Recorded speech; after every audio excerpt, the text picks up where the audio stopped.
Hello dear, good morning to all of you. Hello dear friends, good morning to all of you. तो आज जो मैं ये video लाया हूँ खासकर ये अंतिम कह सकते हैं, अंतिम गुरु मंत्र है जो कल आपका पेपर होने वाला है। तो आज 20 हो गया। तो जितने भी बीएससी नर्सिंग के हैं बच्चे हैं, बीएससी नर्सिंग के और पोस्ट बीएससी नर्सिंग के, ठीक है, और हमारे फ्रेंड्स जो एमएससी नर्सिंग के हैं, जो एमएससी नर्सिंग करने की इच्छा है और वो नर्सिंग ट्यूटर बनने का या फिर असिस्टेंट प्रोफेसर बनने का, तो इसमें और बीएससी नर्सिंग के लिए जो 12th पास बच्चे हुए होंगे, 12th पास, और पोस्ट बीएससी जो जेएनएम कर चुके बच्चे हैं, तो इन सभी का कल परीक्षा है। कल परीक्षा है मतलब कल लास्ट, अभी तक जितना पढ़े डियर, जितना पढ़े, अगर उसमें जो है कि आपका अगर जो है कि माइंड सेटअप नहीं होगा, ठीक है, माइंड सेटअप नहीं होगा, और दूसरा चीज़ यह है कि कैसे हमें एग्ज़ामिनेशन हॉल में वो माइंड सेटअप करना है। तो कहा जाता है कि presence of mind in examination hall. अगर आपका दिमाग जो है, अभी तक आपने क्या पढ़ा, क्या नहीं पढ़ा, कितना पढ़ा, ठीक है, कुछ लोगों को डर भी लग रहा होगा कि कल कैसा पेपर आएगा, कैसा क्वेश्चन आएगा। तो डोंट वरी, क्वेश्चन कैसा भी आए वो अगर टफ़ होगा तो सबके लिए टफ़ होगा, अगर सिंपल होगा तो सबके लिए, लेकिन उसमें आप जो है कि अपने दिमाग लगा के जो है कि लोगों से अलग हो सकते हो, आप अपना रैंक बना सकते हो, अच्छा, ठीक है, रैंक बना सकते हो और आपको गवर्नमेंट कॉलेज भी मिल जाएगा। तो डियर, आज मैं इसी टॉपिक पे बात करूँगा। आपको मैं, अंतिम है ये आज, उसके बाद कल आप लोग एग्ज़ाम दोगे ही, ठीक है। अभी तक जो पढ़ लिए, ठीक है, वो अभी उस पर बात नहीं करेंगे। बात अगर अभी मन कर रहा है पढ़ने का तो पढ़िए, अगर नहीं मन कर रहा है तो एकदम रिलैक्स हो जाइए, रिलैक्स हो जाइए। खासकर देखिए, जैसे कि पोस्ट बीएससी के जो बच्चे हैं वो ऑलरेडी ऐसे एग्ज़ाम दे चुके हैं, ओएमआर सीट भरना या फिर वो सब भरना वो दे चुके हैं, तो उनको थोड़ा सा वो नहीं लगेगा, उनको सिर्फ और सिर्फ सिलेबस को लेकर टेंशन रहेगा। लेकिन जो 12th पास बच्चे हैं, अभी नया नया जो है कि उनके लिए तो ये नया नया जो है कि ओएमआर सीट भरना और ये चीज़ें करना। और बाकी जो हमारे फ्रेंड्स जो एमएससी नर्सिंग करना चाहते हैं, एमएससी नर्सिंग के हैं, तो वो तो जानते हैं, लेकिन फिर भी मतलब कि मैं एक बार सोचा कि लास्ट टाइम है, ये रिव्यू करा दूं। आपको मोटिवेट करना ज़रूरी होता है कि आप स्वयं से करेंगे, आप स्वयं करेंगे, बस खाली रास्ता वो करना होता है। तो एक्चुअली क्या है कि मैं एमएससी नर्सिंग का भी दे चुका हूँ एग्ज़ाम, इसलिए बता रहा हूँ कि कहाँ कहाँ बच्चे गलतियाँ करते हैं, ठीक है। पिछली बार बीएससी नर्सिंग वाले जो इंटर पास बच्चे थे वो बहुत गलती किए थे, और गलती करने के बाद कमेंट कर रहे थे और जो है कि पूछ रहे थे कि सर ऐसे क्या होगा, क्या वैसा क्या होगा, सर कटाप कितना जाएगी, सर इतना छूट गया, वैसे छूट गया। तो अगर आप, जो मैं बता रहा हूँ आज, जो है कि अगर आप ये पूरा समझ लोगे तो आपका रैंक भी अच्छा आएगा और आपको कॉलेज भी मिलेगा सरकारी। क्योंकि प्राइवेट कॉलेजों का फीस भरते भरते आप एकदम समझ लीजिए कि इरिटेट हो जाएगा, और परिवार वालों का भी बोझ रहता, बर्डन रहता है। अगर आप सरकारी कॉलेज पा जाओगे तो आपके लिए बेहतर होगा, बहुत अच्छा होगा। और मैं उन सरकारी कॉलेजों का नाम भी बताऊंगा कौन कौन से हैं और कितने अच्छे हैं, ठीक है। तो डियर, वीडियो को पूरा देखिएगा, लास्ट तक देखिएगा, तभी समझ में आएगा। और जितना हो सके इस वीडियो को फॉरवर्ड कर देना अपने ग्रुप में, जितने भी आपके यार दोस्त हैं जो एंट्रेंस कल एग्ज़ाम देने जा रहे हैं, सीनेट का, सीनेट 2025 का जो एग्ज़ाम देने जा रहे हैं, ये सबके लिए कल इम्पॉर्टेंट है। कल ही निर्धारित हो जाएगा कि आगे हमें क्या करना है। अभी तक तो इंटर पास करके बीएससी नर्सिंग करने की इच्छा जागी तो आप आए, ठीक है। और उसके बाद जेएनएम करने के बाद संशय रहा कि क्लिनिकल करूँ या फिर पोस्ट बीएससी करूँ, तो फिर भी क्या कि चलो भर देते हैं, भर दिया आपने, ठीक है। पोस्ट बीएससी का इंतज़ार कर रहे थे कि करेंगे, गवर्नमेंट कॉलेज से करेंगे, ठीक है। तो उसके लिए भी, और एमएससी नर्सिंग 1 साल का एक्सपीरियंस हो गया, चाहे क्लिनिकल हो चाहे वो एकेडमिक हो, दोनों में आपको एमएससी नर्सिंग करने। तो वीडियो में मैं पूरा डिटेल बताऊंगा, सिर्फ और सिर्फ इसमें मैं बात करूंगा एग्जामिनेशन हॉल के बारे में, आपका पेपर और कैसे करोगे और कैसे रैंक आपका आएगा और कैसे आपको सरकारी कॉलेज मिलने का इतना नंबर उठेगा कि सरकारी कॉलेज मिल जाए। तो वीडियो को पूरा एंड तक देखिए डियर, और अच्छा लगे तो लाइक कीजिएगा और शेयर कीजिएगा और सब्सक्राइब कीजिएगा। अगर कहीं नहीं समझ आएगा तो आप जो है कि कमेंट करके पूछ सकते हैं, ठीक है। क्योंकि पिछली बार भी कई सारे, देखिए इतना जो है कि ना बच्चों का कमेंट पिछली बार जान चुके हैं कि तब समझ में आता है कि हाँ गलती बच्चा कहाँ करता है, कब करता है, ठीक है, ये सब चीज़ें। तो गलतियाँ वो चीज़ आपसे इस बार ना होने पाए, इसलिए हमने कहा कि इस पर एक वीडियो लास्ट टाइम पे बना देते हैं, जिससे आपका जो है कि अच्छा पेपर जाए और इम्प्रूव हो, बढ़िया जाए, ठीक है। तो इसमें मैं पूरा एंड तक बताऊंगा, एंड तक देखिएगा।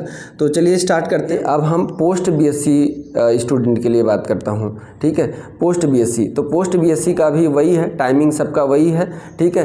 टाइमिंग वही है। और उसके बाद जो है कि 140 मिनट इनको भी मिलेगा, आपको भी 140 मिनट मिलेगा, ठीक है। उसके बाद देखिए पोस्ट बीएससी नर्सिंग, ध्यान दीजिएगा, जीएनएम करके आए हो, संशय में हो, ठीक है, कि क्लिनिकल करूं या फिर, तो मैं गारंटी के साथ कह रहा हूं कि आप क्लिनिकल नहीं कर रहे हैं तो इसमें भी अगर एडमिशन मिल गया तो 2 साल और तैयारी करके इक्विवेलेंट हो जाओगे। बीएससी नर्सिंग के फॉर्म आते रहते हैं, आपकी नौकरी पक्की हो जाएगी, ठीक है। तो 140 जो है कि 2 साल बाद आओगे जब करके, तो आपको बड़ा अच्छा फील हो, चलो कैसे पता ही, पहले तो ये था कि 2 साल कटेगा कैसे, लेकिन ऐसे निकल गया, पता ही नहीं चला, ठीक है।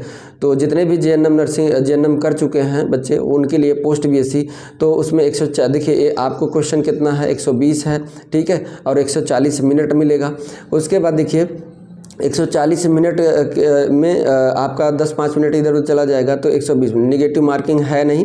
आपको देखिए हिंदी मीडियम में नहीं मिलेगा, ये चीज़ ध्यान दीजिए। पोस्ट बीएससी नर्सिंग के बच्चे हिंदी मीडियम में आपको क्वेश्चन पेपर नहीं मिलेगा, ये सिर्फ और सिर्फ इंग्लिश मीडियम में ही रहेगा, इस बात का ध्यान दीजिएगा, ठीक है।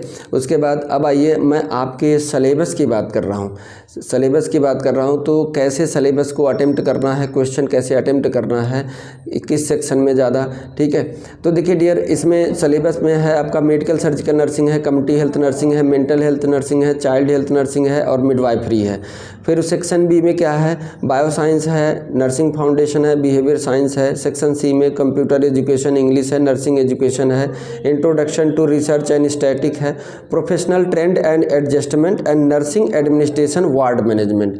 अब मैं एक एक सेक्शन की आगे अब मैं बात करता हूँ डियर, ध्यान से देखिए, ध्यान से देखिए।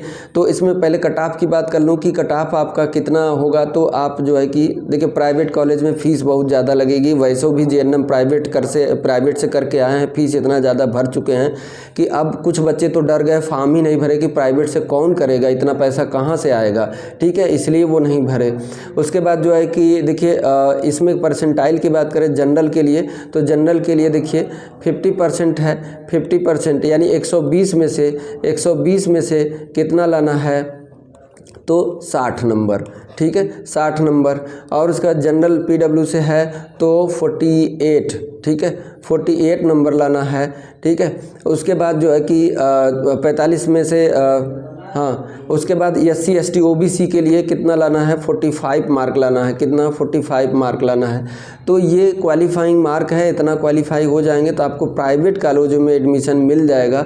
लेकिन प्राइवेट से क्यों कर रहे हो डियर, फीस बहुत ज़्यादा लगता है। अगर नहीं है, इकोनॉमिकल सपोर्ट है, भाई इकोनॉमिकल बैकग्राउंड आपका मजबूत है तो कोई बात नहीं, कोई बात नहीं। आप इकोनॉमिकल बैकग्राउंड मजबूत है तो आप प्राइवेट से कर लीजिए, देर मत कीजिए, टाइम अपना मत लैप्स कीजिए, पैसे आते जाते रहेंगे। तो गार्जियन अगर कह रहा है, सक्षम है आप तो कर लीजिए, सक्षम है तो कर लीजिए आप, ठीक है, प्राइवेट से ही। अब हम बात करेंगे डियर, ये परसेंटाइल हो गया। तो अब उसके बाद हम बात करेंगे, देखिए कि स्ट्रेटजी है कैसे एग्जामिनेशन हॉल में अटेम्प्ट करना है। मंत्र देखिए, मंत्र दे रहा हूँ जो, ठीक है, उसको ध्यान दीजिए। मंत्र में देखिए आपको करना क्या है कि पहले आपका क्वेश्चन क्या रहेगा, सेक्शन ए में 66 मार्क, 120 में से 66 नंबर इसमें से रहेंगे। तो देखिए जो यही वाला ज़्यादा पोर्शन है ना, यही वाले ज़्यादा पोर्शन में से आप पहले सिंपल क्वेश्चन जो है कि सिंपल क्वेश्चन जो है कि ढूंढ के कर लीजिए। जैसे मतलब एक लाइन पढ़ते चले गए, जैसे लाइन खत्म हुई आंसर आपको पता है तो टिक मार दीजिए। ऐसे वाले क्वेश्चन 66 क्वेश्चन में से ऐसे क्वेश्चन ढूंढ के कर लीजिए, ठीक है, फिर उसके बाद छोड़ दीजिए। अब उसके बाद सेक्शन बी में 36 क्वेश्चन है, इसमें से भी वही कीजिए, वही एक लाइन, जैसे ही लाइन खत्म हो आंसर पता तुरंत मार दीजिए, तो ऐसे क्वेश्चन ढूंढ लीजिए। फिर सेक्शन सी में भी वही करिए जो आपको इसमें से जो है कि मैक्सिमम क्वेश्चन कॉन्फिडेंस, देखिए इसमें हम जेएनएम वालों को अच्छी तरीके से जानते हैं, पढ़ाते हैं जेएनएम के बच्चों को, तो इतना तो हम जानते हैं कि इनका क्या मजबूत होगा, ठीक है। तो इसमें इस वाले सेक्शन सी वाले में तो बिल्कुल आपका मन नहीं लगता है, बिल्कुल आपका मन नहीं लगता, ठीक है, बिल्कुल आपका मन नहीं लगता।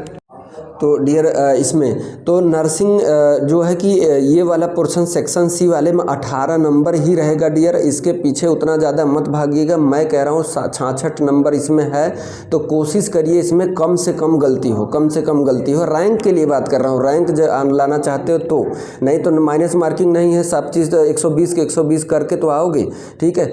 टाइम मैनेजमेंट बहुत ज़रूरी है, टाइम मैनेजमेंट। वहाँ पे अगर ड्यूटी पे जो भी टीचर हैं आपके एग्जामिनेशन हॉल में, उनसे बराबर टाइम पूछते रहिए, बराबर टाइम पूछते रहिए कि सर कितना टाइम हो गया, सर कितना टाइम हो गया, ये पूछते रहिए। नो डाउट अगर वो कह रहे हैं कि नहीं आप क्वेश्चन करिए मैं टाइम बता, तो टाइम बताइए हमें आप, ठीक है। तो 66 क्वेश्चन में वो क्वेश्चन पढ़िएगा जो एक लाइन के होंगे, पढ़ते लाइन बड़ी हो भले का हो, लेकिन पढ़ते पढ़ते लास्ट टाइम जैसे लाइन खत्म हो आपको आंसर तुरंत आ गया टिक मारे, तो ऐसे ही क्वेश्चन 66 में से कर लीजिए। फिर 36 में से करिए। 66 में से अगर आपका क्वेश्चन अगर डियर 60 सही हो गया, 60 यहाँ सही हो गया, 36 में अगर 30 सही हो गया तो 90 हो गए, ठीक है। ऐसे करोगे तो पहले फेज में, पहले राउंड में आप ऐसे ही क्वेश्चन ढूंढिएगा। फिर उसके बाद दूसरा रिटर्न होके आइएगा, वो वाले जो टफ थे उनको अटेम्प्ट करिएगा। इसी दौरान टफ हो तो उसको पढ़ते टाइम दे रहे हैं तो 1 मिनट से ज़्यादा टाइम मत देना। टाइम दे रहे हो तो आए ना आए उसमें से गेस करके एक मार देना, क्योंकि दोबारा आप मत आना। 2 राउंड में क्वेश्चन कर लेना, 2 राउंड में क्वेश्चन कर लेना, दोबारा मत आना क्योंकि टाइम नहीं रहेगा, ठीक है, और वो भी भरना रहेगा। तो इसमें जो है कि एक बगल में आप जो है कि ऐसे ले लेना OMR शीट और क्वेश्चन पढ़ते जाना। पहले का भर दीजिए ये B, दूसरे का C, ऐसे भर दीजिए, ठीक है। ऐसे करते चले जाइए। तो जब टफ़ वाला कीजिएगा, जब टफ़ वाला सेकंड राउंड, जब पहले राउंड में गोले भरने के चक्कर मत पड़िए, पहले सिंपल कर लीजिए। सेकंड राउंड में जब टफ़ वाला कर रहे हैं तो उसी टफ़ को करते जाइए और गोले भरते जाइए, करते जाइए और गोले भरते जाइए, करते जाइए और गोले भरते जाइए। इससे आपका पीछे हेडक नहीं रहेगा कि अभी तो टाइम इसमें ही चला गया तो गोला भरना अभी बाकी है, तो छूट जाएगा आपका गोला भरना भी छूट जाएगा। आप चिल्लाते रह जाओगे, अब कॉपी ले लिया जाएगा, OMR शीट ले ली जाएगा। तो ये गुरुमंत्र आप रखो अपने आप, एकदम बढ़िया रैंक आएगा और अच्छे नंबर आएंगे, तब जाके आपको गवर्नमेंट कॉलेज मिलेगा डियर, ठीक है। उसमें एग्जामिनेशन हॉल में टाइम मैनेजमेंट ध्यान दीजिएगा और क्वेश्चन अच्छे से करिएगा, छोड़ के मत आइएगा, क्वेश्चन छोड़ के मत आइएगा डियर, चाहे कोई भी हो क्वेश्चन छोड़ के मत आइएगा, ठीक है। क्वेश्चन छोड़ेंगे तो आपका वो आपको नीचे ही ले जाएगा, आपके रैंक को दबाएगा ही, ठीक है, ऊपर नहीं ले जाएगा, ठीक। तो ये अंतिम था, हमने सोचा आपको ये दे दें, तो आप ये जो है कि वीडियो को पूरा देखिएगा। हाँ बिल्कुल, आप स्किप कर दीजिएगा, BSc नर्सिंग आपका नहीं है तो BSc नर्सिंग को स्किप करके आप आगे जाइएगा, ठीक है। आप अपना सेक्शन देखिएगा, ठीक है। तो लास्ट टाइम कल के लिए एडवांस में best of luck to all of you dear, best of luck and अच्छा करके आइएगा, बढ़िया से करके आइएगा, ठीक है। बेस्ट ऑफ लक आप सभी को, आप अपने एग्ज़ाम में अच्छा कर पाएँ, मैं आपको, और जो है कि आप सभी कुशल मंगल से बढ़िया से एग्ज़ामिनेशन हॉल में हो। क्योंकि कभी कभी जो होता है कि बच्चे एंग्जाइटी की वजह से उनकी तबीयत ख़राब हो जाती है और एग्ज़ाम उनका छूट जाता है। एग्ज़ामिनेशन चेयर पे बैठे, अपनी सीट पे बैठे तबीयत ख़राब हो गई और वो छूट गया उनका एग्ज़ाम। तो ऐसा कभी नहीं, घबराना नहीं है। क्वेश्चन ऑफलाइन है और अच्छे से हो गया तो ठीक है, नहीं घबराना नहीं है, घबरा के आप वैसे कर दीजिए, ठीक है। तो मैं आपके कुशल मंगल जो है कि बीत जाए आपका एग्ज़ाम, उसके लिए भगवान से प्रार्थना करूंगा, और आप सभी का अच्छा रैंक आए और अच्छा मार्क्स आए, उसके लिए भी आप सभी को best of luck. Thank you so much dear, मिलते हैं नेक्स्ट वीडियो में और नेक्स्ट जानकारी के साथ, ठीक है। तब तक खुश रहिए, मस्त रहिए। Thank you so much.